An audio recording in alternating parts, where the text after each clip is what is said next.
اعوذ باللہ من الشیطان الرجیم بسم اللہ الرحمن الرحیم الصلاۃ والسلام علیک یا سیدی یا رسول اللہ۔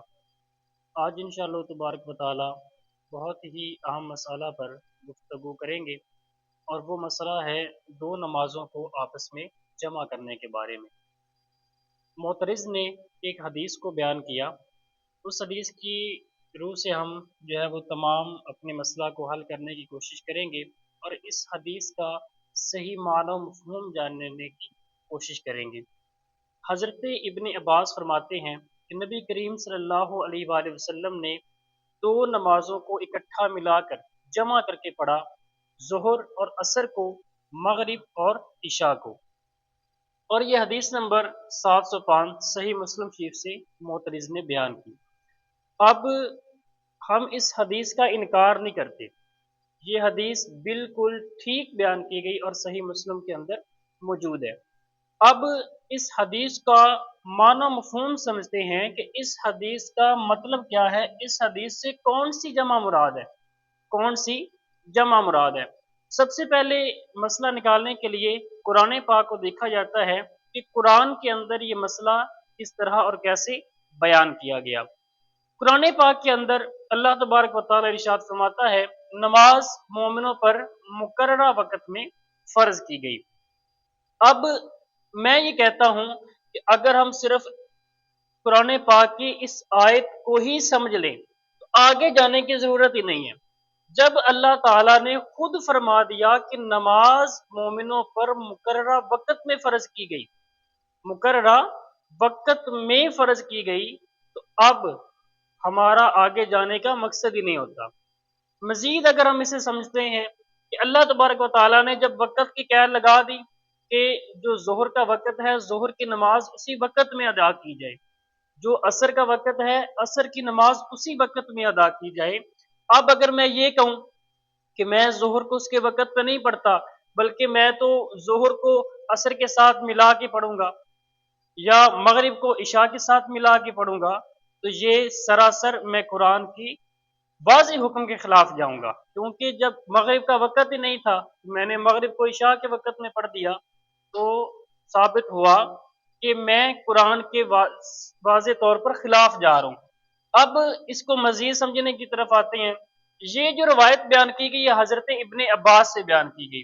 حضرت ابن عباس نے جو حدیث بیان کی ہے اس کی مزید وضاحت کی طرف آتے ہیں، اور حضرت ابن عباس سے ہی روایت ہے، آپ ہی اس حدیث کی مزید وضاحت فرماتے ہیں، اور آپ سے جب سوال کیا گیا کہ آپ اس حدیث سے کیا مراد لیتے ہیں، اس جمع سے کیا مراد لیتے ہیں، تو حضرت ابن عباس فرماتے ہیں کہ اس جمع سے مراد جمع حقیقی نہیں بلکہ جمع سوری ہے، جمع سوری ہے۔ تو یہی تو جی باقی ائمہ محدثین بھی کرتے ہیں، امام اعظم ابو حنیفہ کے نزدیک، امام مالک کے نزدیک اور امام شافعی علیہ رحمہ، آپ سب محدثین جو ہے بالکل جمع حقیقی نہیں بلکہ جمع سوری پر اتفاق کرتے ہیں۔ اب آتے ہیں کہ جمع حقیقی اور جمع سوری کیا ہے۔ جمع حقیقی کہتے ہیں دو نمازوں کو واقعی طور پر ایک ہی وقت میں پڑھنا، یعنی ظہر کا وقت گزر چکا، اب ہم نے ظہر کو عصر کے وقت میں ادا کیا، تو ہم نے ظہر کا وقت گزار کے عصر میں اس کو ایڈ کیا، تو یہ جمع حقیقی ہوگی۔ جمع سوری، جمع سوری کہتے ہیں پہلی نماز کو آخری وقت میں ادا کرنا اور دوسری نماز کو پہلے وقت میں ادا کرنا۔ فار ایگزامپل میں ایک مثال دے رہا ہوں، عصر کا وقت شروع ہو رہا ہے 4 بجے، 4 بجے عصر کا وقت شروع ہو رہا ہے مثال کے طور پہ۔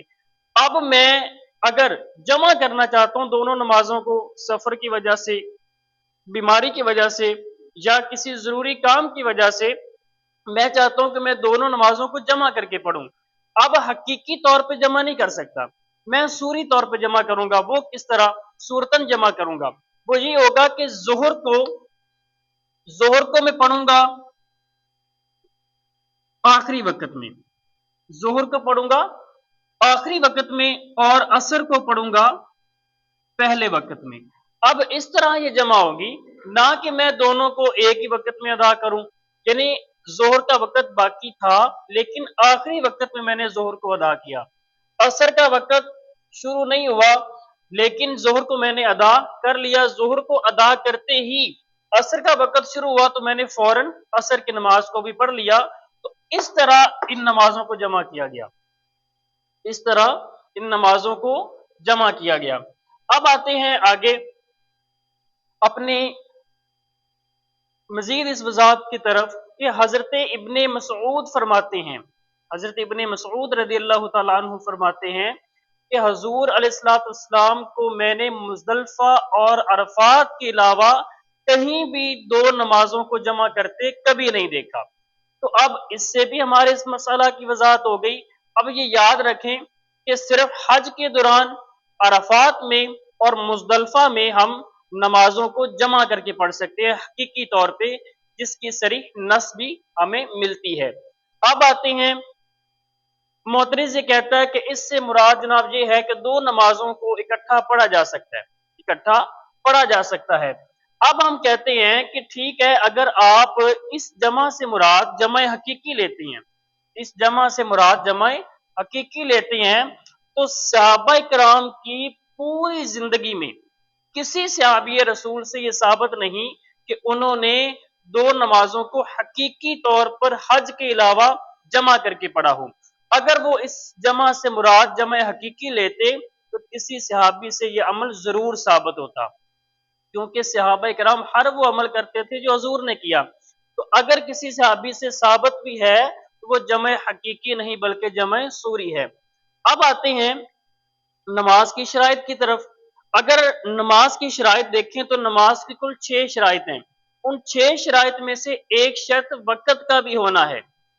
ये शराइत 6 जो हैं, अगर इनमें से एक शर्त भी ना पाई जाए तो हमारी नमाज नहीं होगी। और 6 शराइत जो हैं, इनमें से वक़्त कुरान की इस आयत पर भी दलालत करता है कि नमाज मोमिनों पर मुकर्ररा वक़्त में फर्ज की गई। अब अगर 6 शराइत में से वक़्त को हम निकाल देते हैं, वक़्त को निकाल देते हैं, ज़ोहर की नमाज का वक़्त ही नहीं था, मैं उसे असर के वक़्त पे ले गया, असर की नमाज में मैंने दाखिल कर दिया, तो अब ज़ोहर की नमाज का वक़्त नहीं तो शर्त नहीं पाई जा रही। जब शर्त ही नहीं होगी तो जनाबे वाला हमारी नमाज भी नहीं होगी। उसके बाद आते हैं जमा हकीकी जो है, ये एक बहुत बड़ी रुखसत है, कोई छोटी या आम रुखसत नहीं है। किसी भी बड़ी रुखसत के लिए कुरान और हदीस में सरीह नस का होना जरूरी है, जो कि हमें जमा हकीकी के बारे में जो हज के अलावा मुज़दलिफ़ा और अरफात के अलावा हमें जमा हकीकी की कोई सूरत भी नहीं मिलती और ना ही इसकी इजाज़त दी गई है। तो ये मैंने चंद एक दलाइल पेश किए, और भी कसीर दलाइल हैं जो पेश किए जा सकते हैं, लेकिन व्हाइट बोर्ड पे जगह भी कम पड़ गई और वक़्त की किल्लत भी है, ताकि वीडियो ज़्यादा लंबी ना हो सके। मैं जहाँ तक मैंने कोशिश की समझाने की, उम्मीद करता हूँ कि अहबाब मसला को काफ़ी हद तक समझ गए होंगे। अब मैं आखिर पे मजीद इसका खुलासा बयान कर देता हूँ ताकि अहबाब समझ सकें।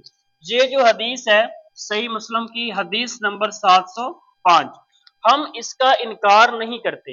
ये दलाइल मैंने पूरी वीडियो के अंदर पेश कर दी है तफसील के साथ, खुलासा बयान कर रहा हूँ। हम हदीस नंबर 705 का इनकार कतई नहीं करते। हम तो ये कहते हैं कि हदीस नंबर 705 का मतलब क्या है, इस जमा से कौन सी जमा मुराद है। तो इस जमा से मुराद जमा हकीकी नहीं बल्कि जमा सूरी है। जमा सूरी से मुराद हजूर ने जोहर और असर को जमा तो किया, जोहर और असर को जमा किया, मगरिब और इशा को जमा किया, लेकिन हकीकी तौर पे नहीं। जोहर को आखिरी वक़्त में अदा किया और असर को पहले वक़्त में अदा किया। तो हज़रत इब्ने अब्बास ने भी यही फरमाया कि जनाब इससे मुराद जमा हकीकी नहीं बल्कि जमा सूरी है। तो उम्मीद करता हूँ कि अहबाब को काफ़ी हद तक इस हदीस पाक की समझ आ गई होगी। इसका इनकार बिल्कुल नहीं है। इसकी वजाहत को बयान किया गया कि इस हदीस का मानो मफ़हूम क्या है, इस हदीस का मतलब क्या है। हमने इस हदीस को इब्तदाई तौर पर समझने में ही गलती की। जब हमने समझने में गलती की, इंटरनेट का सहारा लिया, चैट जीपीटी का सहारा लिया, ऐसी जो है वेबसाइट्स का सहारा लिया जिन्होंने हम तक ऐसे इल्म को पहुंचाया جو کہ اس حدیث کے بالکل الٹ تھا۔ اللہ تعالیٰ سے دعا ہے کہ اللہ تعالیٰ ہمیں حقیقی علم سیکھنے کی اور اس پر عمل کرنے کی توفیق عطا فرمائے۔